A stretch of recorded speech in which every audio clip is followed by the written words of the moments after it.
All right, folks, what is going on? This is episode 334 of the First and Frame Rate Show. I am the Baller, and it's Friday, everybody, and it's a pretty good weekend coming up. So hopefully everything went well for you guys as far as your the week goes.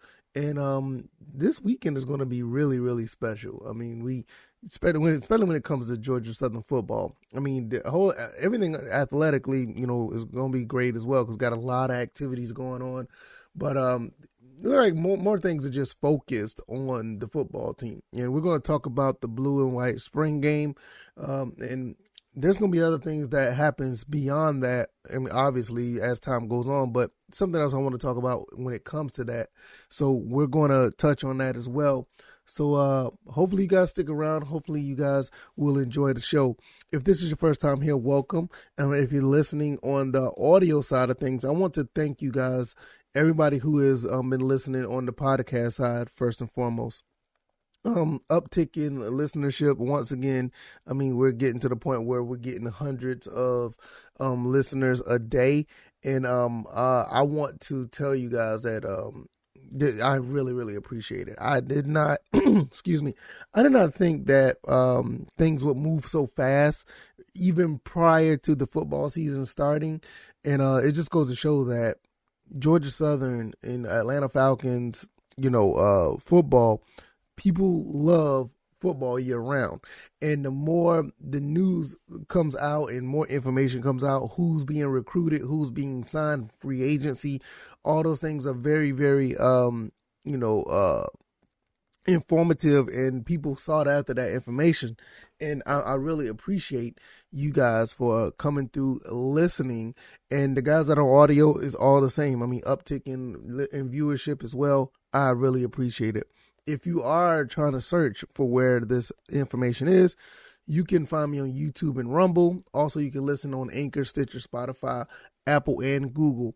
And it's much appreciated. I thank you guys. You are the reason why you're the main reason why I continue to do this every day. And I cannot thank you guys enough. Also, if you want to donate, all the links are down below, where if you can donate to help the podcast grow. But let's go ahead and just get into what we're going to talk about today. Blue and white spring game is here. What should we expect?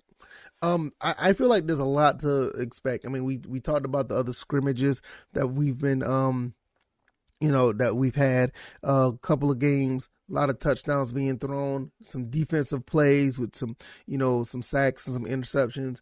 I was not able to get down to any of those scrimmages, obligations or whatever, and distance. And I really was going to go to the blue and white spring game, but have a family function that I have to attend on that day. Actually, not only on that day, but it's pretty much at the same time.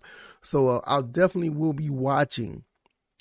Trust me, I definitely will be watching the blue and white spring game. And because of the fact I'm going to be watching, I plan on doing a live session here. I will be posting this more on Twitter or whatever the case may be, or I may even do another video pertaining to this. I plan on doing a live stream of the of recapping of the blue and white game.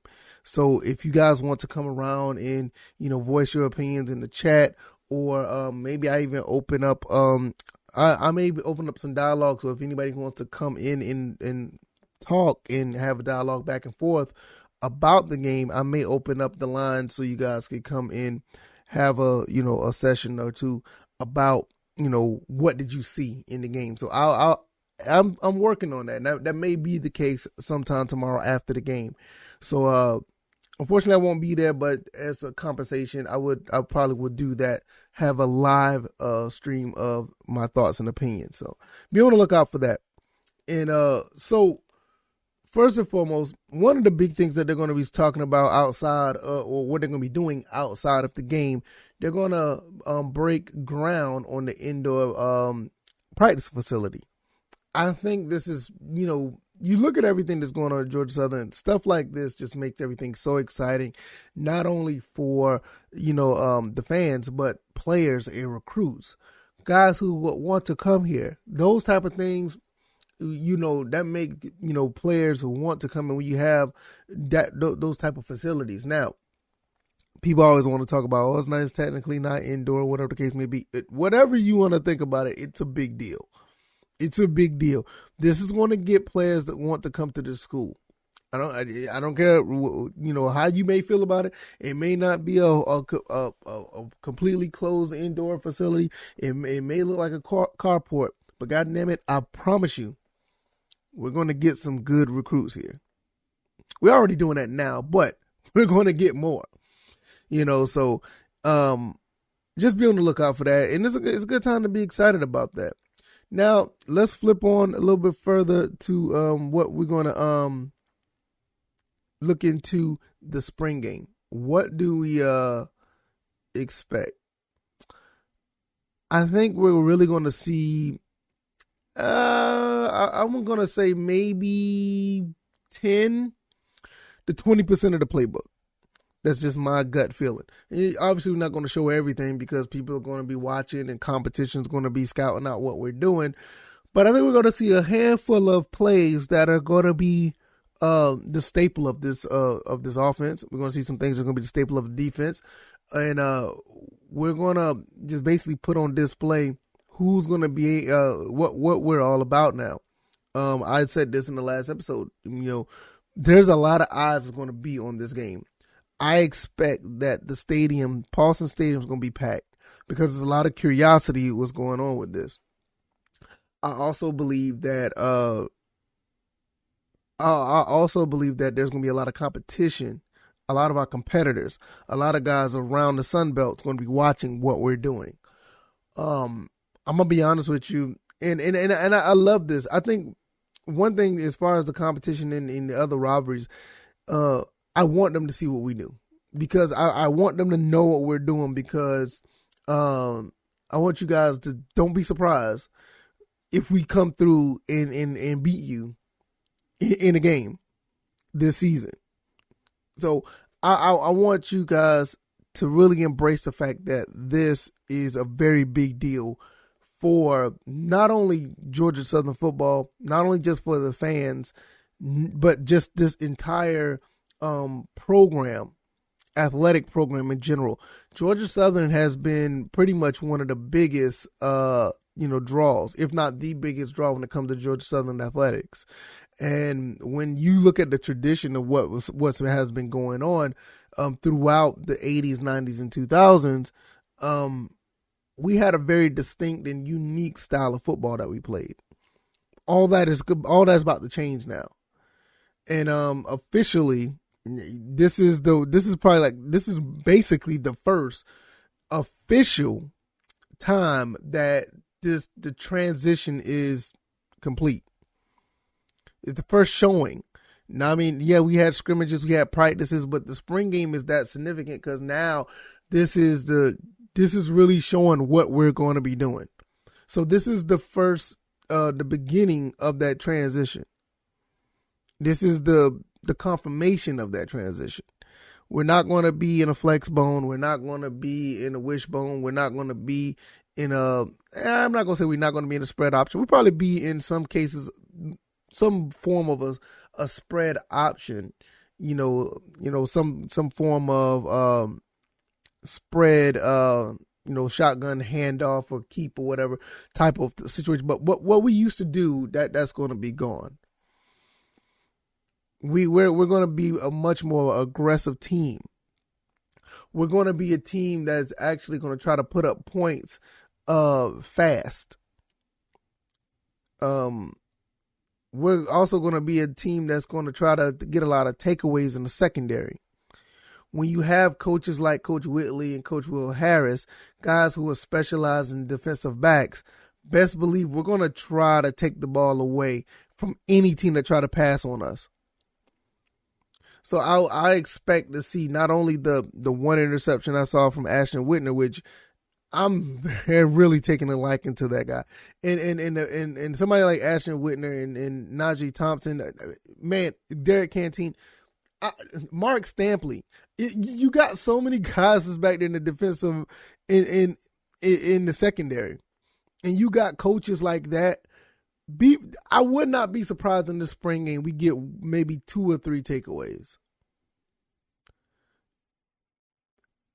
on the flip side of that, I wouldn't be surprised if we get a lot of, movement of the football on offense.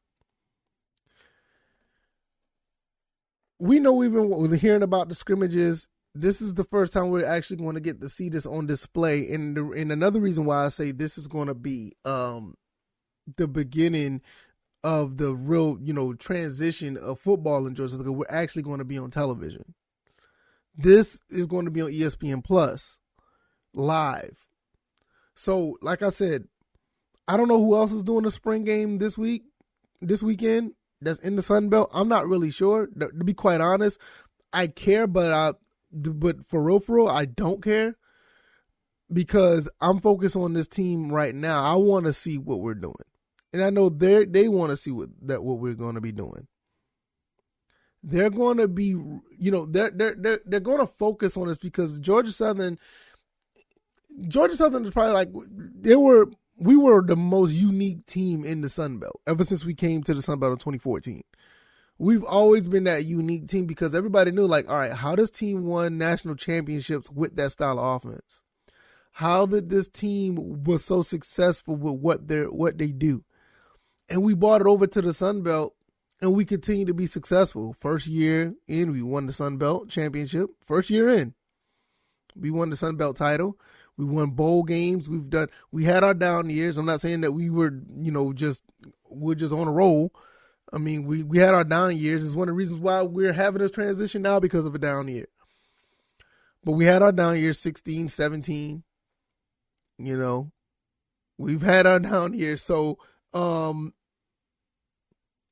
people still always want to know why, with us being the most unique team that ran the football and ran the offense the way we did, everybody want to know what we're doing. You best believe that's going to happen again, especially with a coach like Clay Helton, which I'm going to bring a soundbite in shortly, and I'm going to let you guys listen to what he said about what's going to happen after the spring game, which I find very interesting. A guy like Coach Helton, which pretty much most people in the country outside of Southern Cal, has most positive things to say about. They're going to be watching to see what he's going to do with this team, because you're bringing a totally different dynamic, a totally different element from what we've done back in the past. Things that we've done that were successful. So in the beginning, I understood why there was so much. I understand why it was so much resistance in the beginning. Now, those same people who had resistance later have apologized or just haven't said anything, because after, the emotions go away, and I get it, Coach Chad Lunsford is a very, very, very good leader of young men. I think his coaching was okay. I just think the time I think the whole process ran its course after a few years. But a lot of people was really attached to that. A lot of people was attached to him, the man.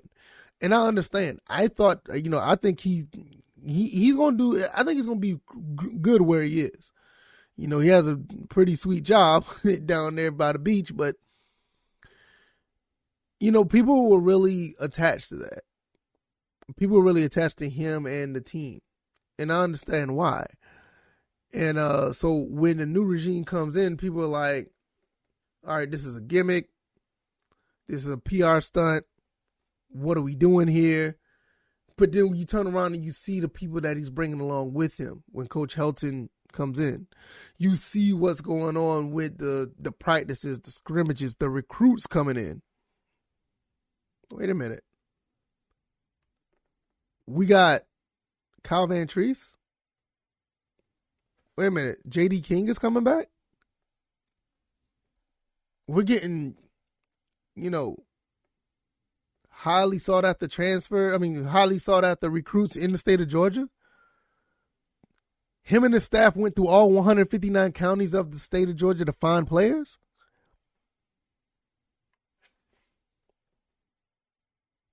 Oh, we're recruiting more quarterbacks? We got 5 or 6 on the roster now? Terrence Gibbs, 4-star recruit, decided to come to the school and commit? We getting, all type of guys on defense, really, nasty guys that want to play on the offensive defensive line, that want to push people around. Now it's not funny anymore. Now it's getting serious. Now we're starting to understand that, wait a minute, not only that this guy from USC comes in and just picks up the pieces of a 3-9 season and try to make it into something that's bigger than what we could ever imagine. He's bringing people along with him, and he's embracing the culture and the tradition of Georgia Southern. Now everybody's quiet. And I'm not talking about people that are under the Georgia Southern umbrella that were, I'm not talking about those people who are skeptic. You don't hear much about any of the other teams in the SunBelt anymore about what's going on here. You may find a few fans that want to talk about this, that, and the third, but the people who were actually very vocal about Coach Helton coming here, they haven't said anything in months. They're very reluctant to say certain things now. They're very timid at the things that they say. And you best believe those same people, they're going to be watching this game. They're going to be watching this game on Saturday. It's a good feeling, Georgia Southern fans. It's a very good feeling. When they see what they see, they're going to be put on notice. Like, look, this ain't the situation that you may think it is when Georgia Tech had to, transition back to a pro style offense. It ain't happening that way when you have this big of a recruiting and transfer class come in to do things. And I want people to keep thinking that.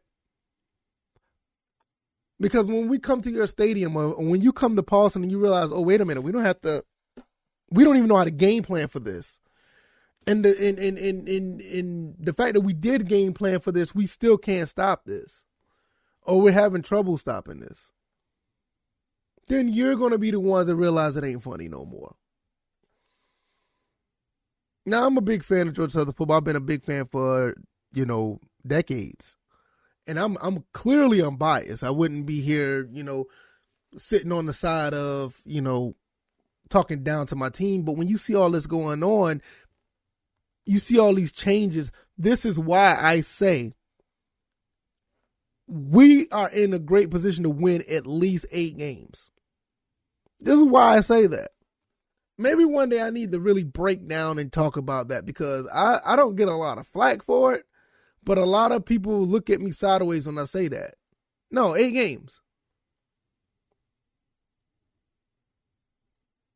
8 games. I think we can win 8 games with this schedule that we have in 2022, and the team that we put together. I know the kids and the coach want to win every game that they have out there. And I'm not gonna sit here and think that we're gonna go undefeated. I mean, I'm not gonna make that claim. That's a little too much. But we're going in that direction where there is a possibility in some years from now. I will say that if you continue to level up your recruiting like this and bring in a game plan like this every year, and you may gonna have some different moving pieces and people. Some people are probably gonna be go on to other jobs or whatever. But if you keep the core of what you're trying to do here at Georgia Southern, and you keep bringing in the talent, 8 can turn into 10. We already had a 10-win season recently, a few years ago. 8 can turn into 10. 10 can turn into 12. You guys got to understand, there are a few things just have to go your way to win certain football games. It is not just you have to go in and blow a team out off top.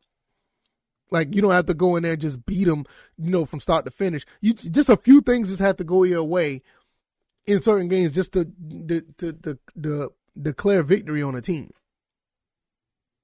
So,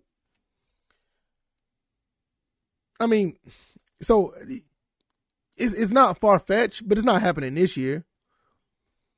Just wait till Coach Helton actually gets his complete recruiting class in. If he, if he is around for the next 3, 4, 5 years. Now, mind you, he's already recruiting kids that's probably going to be graduating high school in 2025. I've seen that on Twitter where some guys who are class of 2024, class of 2025, they're already talking to these kids.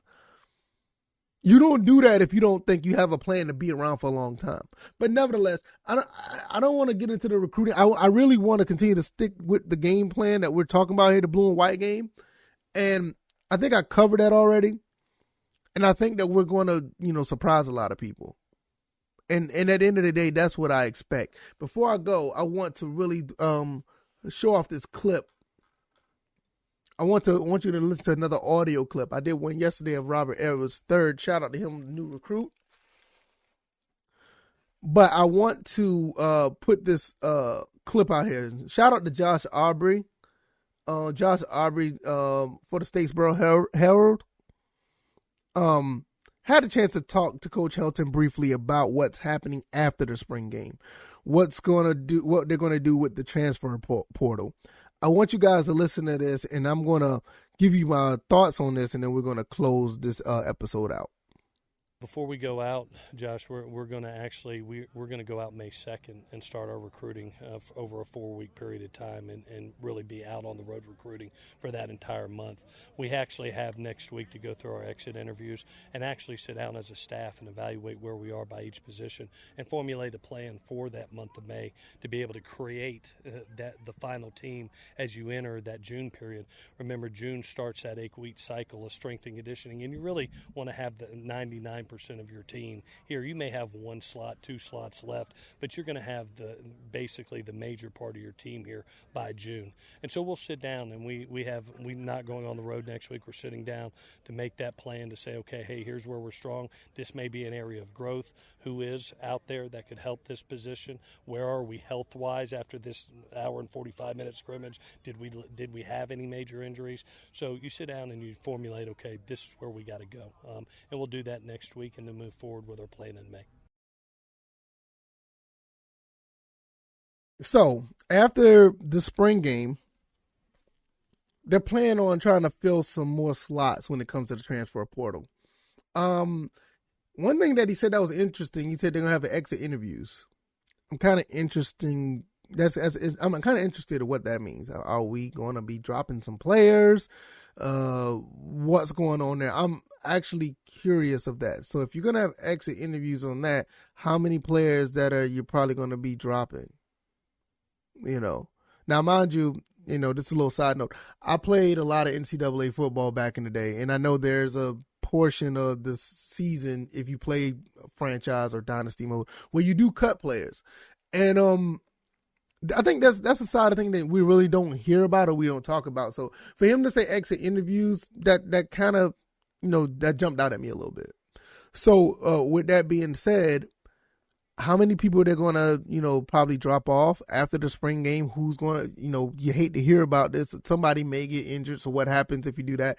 And how many other people are you going to decide to bring in? Now, mind you, he said they're not going out to recruit people or bring people in. They're basically just going to probably just do it by proxy. Probably just going to go out and reach out via email, Skype or Zoom calls or, just, regular telephone calls or whatever the case may be. Those type of things, seem like that's going to be the possibility of what's going to happen. Now, you got to also understand there's a lot of players that don't make the teams after the spring game. You may have 1 or 2 slots open. This will be a really good window to probably try to get somebody really, really good in whatever space that, whatever position that they need. So be on the lookout for that. He said around June, you're going to try to have 99% of your team. So in May, that's going to start, which is, basically like a week away. Watch what happens in the month of May. I would not be surprised if we pick up somebody that is a need that possibly could contribute right away.